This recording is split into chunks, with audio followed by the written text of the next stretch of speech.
এক বন্দী জেল থেকে পালানোর জন্য তার মৃত্যু নাটক করেছিল, কিন্তু জেলের ওয়ার্ডেন সন্দেহ করেছিল, তাই তিনি তার পায়ের নিচে আগুন দিয়ে পরীক্ষা করতে বললেন।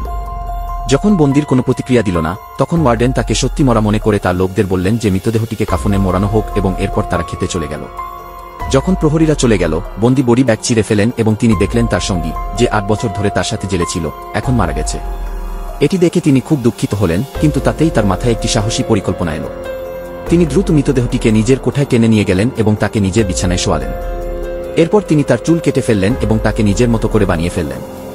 এরপর বৃদ্ধ লোকটি লুকানো এক গুপ্তধনের মানচিত্র বের করলেন এবং নিজেকে বডি ব্যাগে ঢুকিয়ে ফেললেন। যখন প্রহরীরা ফিরে এলো, তারা মৃতদেহটি তুলে নিল।